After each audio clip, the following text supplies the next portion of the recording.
everybody, this is Felicia and welcome back to my channel. I am doing a scrapbooking process video using the Felicity Jane Kit. Yes. I do not remember what month this came from, and I think, if I'm not mistaken, I think this is about almost a year old anyway, because I got it last year. So like I said, in a previous video, I will be using up a lot of my stash, and once I get a significant amount of it used up, because that's exactly what I'm on a mission to do, I might decide to go ahead and get another kit subscription, but it just depends, because I have so much stuff that I just want to just go through it and just scrap what I have in my stash. And if it's something new, like a tool or something, and if it's like a collection or something like that, I might get it. So in other words, I might just kind of hit and miss on new collections and stuff like that. So what I'm doing right now is I am scrapbooking this black and white photo of my scrap room. I was fooling around trying to test out my camera on my phone, and I took this photo just for the heck of it, and I really liked it because it triggered a memory that I had as a child growing up with my grandmom, who had similar little containers that you see there in that photo, the vintage containers there, but they weren't called vintage containers at that time. But she had some of those containers, and they would sit on some of her shelves and some of her bookshelves, and inside of it, it would be like maybe a treat or something, or she had something in there like a trinket or something like that. But I remember that, and my memory is just like, oh my gosh, I can't believe I remember that. So what you see me doing here now is I'm flipping through trying to find one of my sketches to help jog my creative side of my brain there. And I was thinking, I have so many sketches. I'm trying to figure out what I don't understand how I got so many sketches, but I think I started sketching back in 2010, and it is now 2022. And so I've been sketching for a long time. And I decided that, you know what, hey, this is a cool idea. Let me just go ahead and store all these sketches. Well, my binder is full now, so I need to find a way to deal with those sketches. So anyway, so I am trying to figure out how I want this layout to be. You can see I'm fooling around here with the ephemera. I'm trying to figure out how I want it to sit on the page, and it's not quite looking right for me. And so I'm figuring there's something missing. Of course, my brain is going, yeah, there is. You need something to help it stand out, of course. So now I brought in this small piece of white cardstock to bring out the elements that I'm going to be sticking on the page, and there you can see it much better, because they were kind of clashing with the stripes. And I love the stripes, by the way. I wanted to keep the stripes, and I like how that comes out in the layout itself. And I really don't like to cover up a lot of my pattern paper when I use it, but in this case, I just covered up a small amount. But yes, this is it needed to have this white so that I can figure out how to move my embellishments and place my embellishments on the page. So I figured out how I wanted it to be, and so now I'm going to start gluing everything down. And for the life of me, I cannot remember to put the twine in the tag before I glue them down. So you're going to see me do that later. I don't understand why I keep doing that, but I do it a lot. I'm not sure why that happens, but anyway, so I'm putting this whole entire piece down here, and I'm going to start putting my embellishments on, and I'm going to get my foam squares here, and I'm going to start popping up some of the embellishments that I have. Now, the cool thing about this ephemera from Felicity Jane is it's heavier than your normal paper ephemera. It's a little thicker, and it's really good quality. It's almost like chipboard, but not quite. But it's nice. It's in between chipboard and heavy cardstock, I would say. So it's kind of like around in there. And so now you can see it looks a lot better with the white background, so that it can pretty much pick up the ephemera that I'm putting down. And now I'm going to pop up this title, and the title is Create. I love the fact that I am doing this. I am excited that I'm back in my craft room. And that's one of the reasons why I have this up here, because school took priority over my life for a little while there. And anytime when I had the opportunity to scrapbook, that's what I would do. I would basically get some time in here and do it. But now that school is pretty much done for me, I am super, super, super excited, and I'm going to be doing a lot of prep, of course, for law school and everything like that here in the next 8 months or so. Because I gotta get in there. I gotta get that done. So it's a dream of mine, and I'm on my way to accomplishing in it. So I am super excited about that. Accomplishing. Did I say accomplishing? Anyway, I must can't talk today. Anyway, so as you can see now, I remembered to put the twine in. And I'm putting it in right now, and I'm thinking to myself while I'm doing this, good grief, why can't you remember to put the twine in, you know? So I'm using one of these, I'm going to use a piece of this paper, and I'm going to do some journaling strips. Now, the journaling strips was supposed to be the dark green side, but the white pen that I had tried out, which is why you see it skipping here, wasn't working. So I decided to go ahead and use one of my one of my black archival pens, and just start writing on the opposite side of the strip so that you can see it. Because even if I had wrote on the darker green side, you still would have had a hard time seeing the journaling that I'm doing. And so pretty much what I'm doing is journaling how those boxes brought back a memory, just looking at them of them sitting on my grandmom's shelf, and me just looking and staring at them as a kid, and then taking them down when she wasn't looking, and pretty much looking inside of them, being super nosy. You know how children are. So, or curious, I should say. But I think in my case, I was super nosy. I was the nosiest kid you ever want to see. And I would be super, super quiet, so you wouldn't even know I was even there. And I could just kind of like eavesdrop sometimes on adult conversations. I know that wasn't a good thing to do, but I was a kid. Kids do that kind of stuff. And but now that I think about it, I'm like, oh my goodness, maybe there's some of that stuff I shouldn't have been listening to, but it was usually, not too bad. But yes, and anytime when I had an opportunity to go into my grandmom's sewing area and sewing kit, I would just go into that sewing area and just mull through all of the sewing stuff, and wishing that I knew what it was, and at that time, and wishing that I knew how to sew, and stuff like that.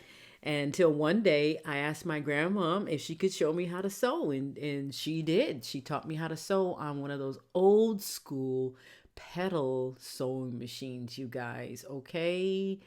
Oh my God, with the wheel on it and everything. So that is how I learned how to sew, and that's how I began to love the fact of sewing and things like that. And I did a lot of sewing by hand when I was a child slash preteen teenager, and because my grandmother's sewing machine was so big and so heavy that and it took up so much space that she kept it a lot of times like in an area where you really couldn't get to it because it was just really big and cumbersome. So she kept it in that area. But oh my gosh, I used to love that sewing machine. And so now I know how to sew. So these kinds of things right there, just looking at that photo just sparked a memory, a really good memory. And that's what this journaling page is all about.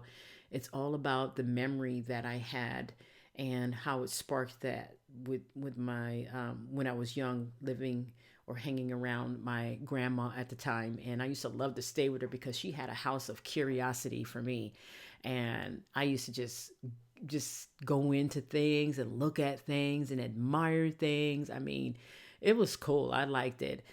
She had an old school style Victorian house back east there in New York. This is where I was born and grew up.